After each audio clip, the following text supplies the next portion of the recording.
I'm from KL. I used to be a designer, but I think since I was a design student, I've always dreamt about opening my own little place. So I decided to do my own place called Palate. The F&B industry, if you ask anyone who's ever delved into it, the answer would probably be, it's really hard. And I think when I was dreaming, of course it's a fantasy then, you just kind of look at people's restaurants or places that you like and you think, oh, it'd be so nice to have your own little place and do your own take and have interesting food. But then when the reality kicks in and you've got to deal with operations, you've got to deal with staff, you've got to deal with customer complaints or things breaking down. So it's tough. I mean, especially for me because I never had the experience previously, so I had to really learn every day. I mean, I'm still learning now. Well, I quit my job, but I think I was thinking about it for so long. I mean, of course, all those years, I mean, since being a design student, it was really just a dream. But maybe I'm that sort of person. I think once I really start dreaming, and if it takes years and I can really visualize the space, I can visualize what I want, I have a whole sketchbook full of ideas, I've got to do it. There's no turning back. We support creative initiatives, so they've done quite a lot of that as well, like designers and artists, holding events here.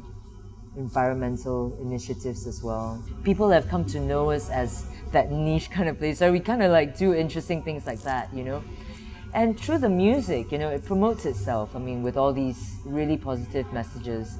So we have like screenings, music, we're pet friendly, so we allow pets to come and people are just so happy, like all these pet owners are like, oh, it's so great that I can come here and bring my pet and, eat in peace and, have a drink and eat in peace.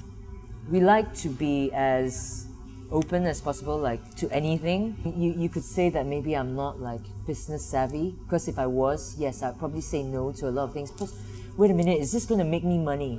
At the end of the day, then a lot of people are just thinking dollar signs. Is it going to give me the dollar signs? How much money am I going to make?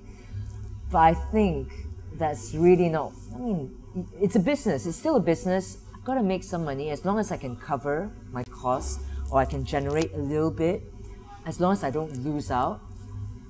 Let's do it, If it's something that's going to put a smile on someone's face or make people happy, it's for a good cause, I always try to say yes. At the end of the day, it's promoting like good vibes, just putting that smile on someone's face at the end of the day, whichever way it is. When you're single, you just think about yourself. The only person that you're really responsible for is yourself, really.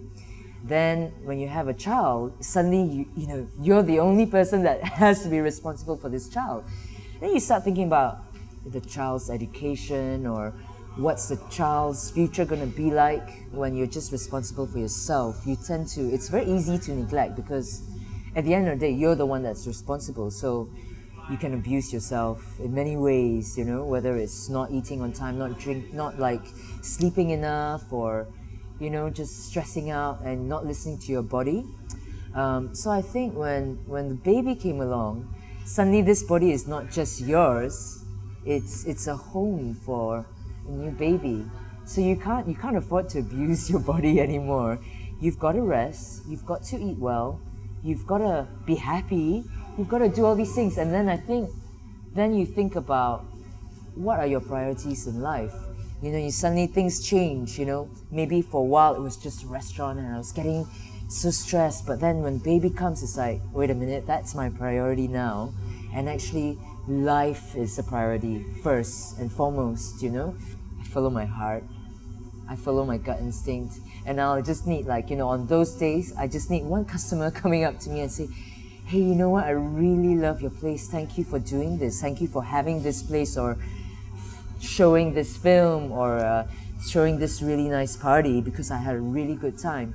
And that's all I need to say, I'm not giving up, And as long as I know that somehow I can affect someone in a positive manner, that always changes everything. Something that me and a group of friends we've been working on for, I think, the past year.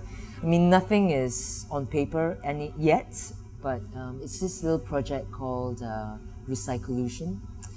And I mean, you know the state of our trash and our waste and recycling. It's not happening in KL. It's really not happening. And you know, our landfill is filling up. We'll have no more space probably in a year's time. There's just no more space to dump the trash. So this project is basically about, in a nutshell, it's about recycling, or promoting recycling, or rather upcycling even, in a very sexy way, in a very creative way, making it such a point where people really want to take care of their trash, you know, consume less maybe. What we're trying to do is basically, like, not all trash has to really be trash. It doesn't have to go into the waste bin. So whether it's packaging, or even just you know, broken toys, or just magazines, they don't have to be thrown away. I'm just a small outlet, but I throw away so many glass bottles. I don't throw them away anymore.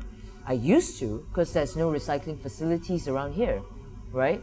So now I have my staff collect my glass, all the wine glasses, liquor bottles, all this, collect it, I store it at my friend's place, and one day we want to either cut it in a certain way, in a creative way, and it becomes a beautiful vase. That's all upcycling, you know. Or you could melt it down and it becomes a little plate. I mean, there's so many things that you can do, things that you can do at home, you know. So in terms of even just for like the children, an activity, it's great, you know. You get to educate them about saving the environment and giving them a creative tool to do something. And it's easy, it's not hard.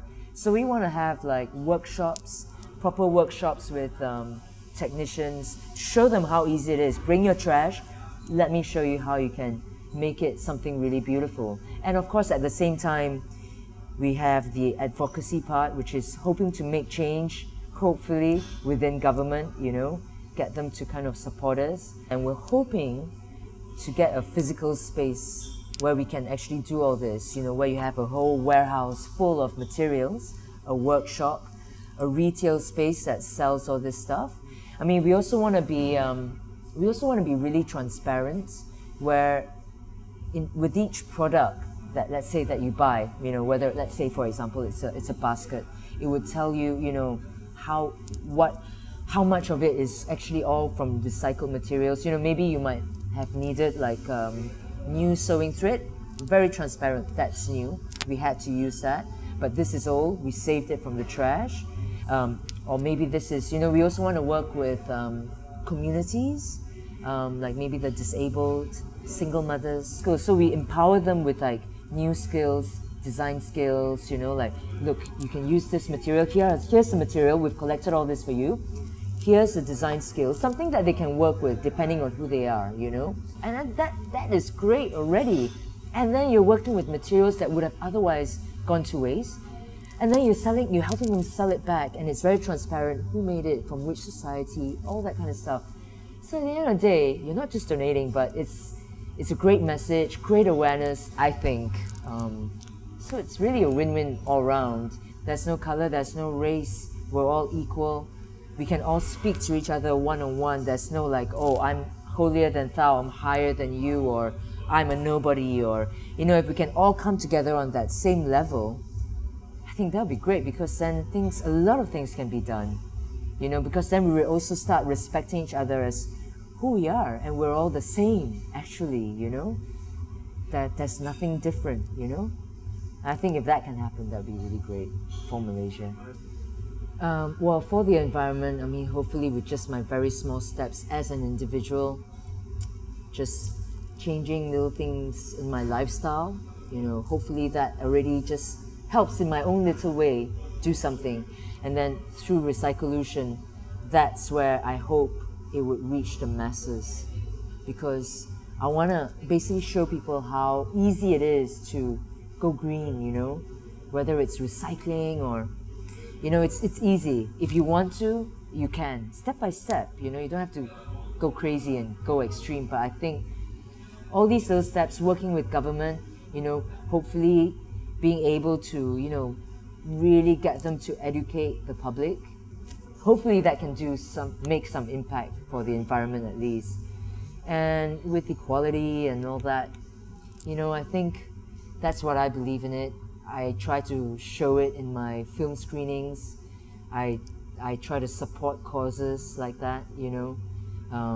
So at any time they want to have a discussion here, I'm always open to them. So these are just little things that I have that power to do, so I try to do that.